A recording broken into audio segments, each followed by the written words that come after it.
Good morning, y'all.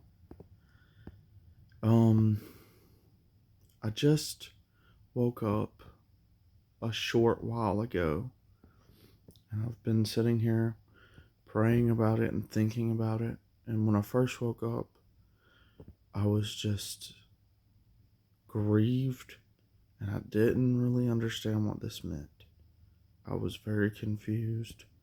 Such a vivid dream to me, one of the most vivid I've had. And I saw everything that was happening and understood in the dream everything that was happening, but I didn't really know what it meant.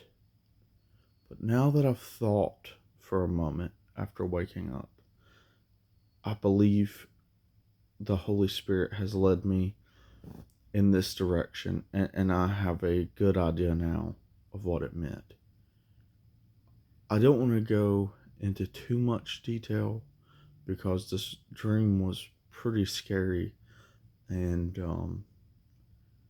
somewhat violent. But I do want y'all to get the gist of it, to understand what I'm talking about.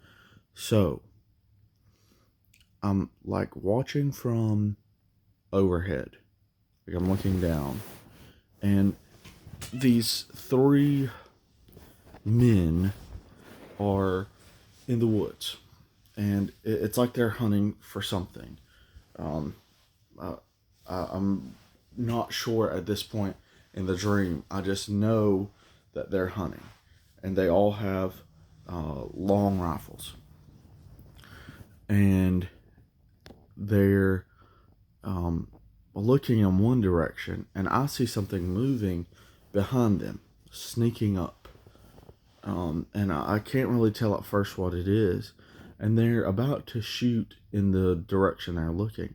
And right as they're about to shoot whatever they were hunting, it comes clear that the thing sneaking up on them is a big cat. And as it comes into more detail, I realize it's a leopard. And the leopard grabs one of the men. And then one of the other men turn around and they shoot, but they miss the leopard. But it startles it. The leopard is startled by this and lets go of the man. Then they grab it and start wrestling with it. Somehow the three of them wrestle it to the ground, and they're all saying, "Kill it, kill it, kill it." And somehow they've lost their guns uh, in this little wrestling thing. They vanished, and now one of them has like a long ice pick or something to that effect. It's long and slender and sharp on the end, and a hammer. And they're holding it down and basically hammer this into the leopard's head. And it's very gruesome, so I don't want to go into too much detail, but that's a very focused part of the dream. That seems to take a long time, like it's in slow motion almost. And I see that in great detail. Can see the wound, can see what has happened to it. For a moment, the leopard appears dead. But then, mysteriously, it's propped up, and it's like on a tray now, that has appeared in the woods out of nowhere, and it sits up almost like a person on its hind parts, and it's looking at me in the woods, and it doesn't seem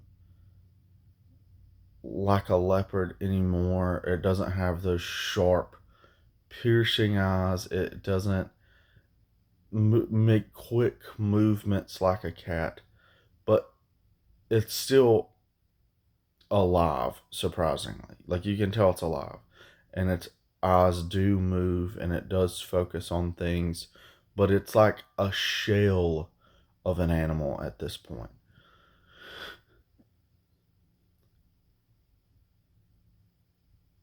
And when I woke up, I was like, what in the world was this about? Did not make any sense to me. But it didn't feel like a normal nightmare that I have. I knew there was something important I needed to figure out. And I began praying about it. And I'm convinced now that this is the leopard from Daniel 7 and from Revelation 13. And that something is about to happen with that kingdom. That I know for sure, whatever kingdom that represents. I know there's disagreement on that. I know that many people think the beasts in Daniel 7 are Medo Persia, Babylon, and Greece. Um, and that's possible. It's possible. I don't believe that myself. I think that wouldn't make sense. That wouldn't make them any different than the empires that have already been discussed in Daniel 2. I think those dealt with ancient empires. I think Daniel 7 deals with modern empires. I personally believe that it makes more sense to me, looking where we are now in end times, um, that the line was Great Britain because it has its eagle's wings torn off, which happens in real life. There is an empire, a large empire that went forth conquering of a fifth of all of the world.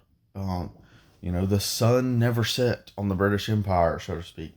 That old saying, because they had colonized land around the world. Somewhere in the British Empire, it was always day. And then it had its wings torn off, its eagle's wings torn off. So the United States, having its national symbol as an animal being a bird, that kind of symbology by Daniel from, 3,000 years ago is hard to ignore that actually ends up happening. It does have the lion and the eagle's wings separate. And then the lion becomes a little more tame in Daniel. It's given the heart of a man and calms down on its conquering, and that's what happens. Britain still exists, but it's not some massive colonizing power anymore. It's a little more reasonable. It's no longer a beast. It's just like a man at this point. And then I think the bear is Russia. Um, it goes forth and is commanded to devour much flesh, and the amount of people that have been killed by Russia over the years in war and otherwise, some of its own people in peacetime, that's hard to ignore. And I believe the leopard is Germany. I believe uh, the four heads that are given dominion are the four Reichs that have existed. Um, the Holy Roman Empire, that setup, and then um, I'm blanking right now on the name, but the one in between um, that system and Hitler's rise to power with the Third Reich, and then the fourth um, modern Reich, or modern system since World War II that has led Germany to basically, along with France, command most of Europe in the European Union. And I think the fact that, you know, Germany even has a tank called the Leopard, like it's very those aspects are very interesting to me. And I think in Revelation 13, it appears that the fourth beast that was unlike all the rest and exceedingly dreadful that comes along, both in Daniel 7 and Revelation 13. In Revelation 13, it's like those three beasts have somehow been combined by the fourth beast. But the leopard receives a deadly head wound. But then the world marvels at how, after receiving this deadly head wound, it's still alive. And the fourth beast causes the world to worship and marvel at how this thing has happened, how it's been healed. And the dominion is taken, it says in Daniel 7, from these three beasts, the lion, the bear, and the leopards. Dominions are taken, but they still exist. It says, but they're allowed, even though their dominion is taken to exist for a short while. So I think even into the tribulation period, they will exist even if they've lost some of their governmental authority to the beast system.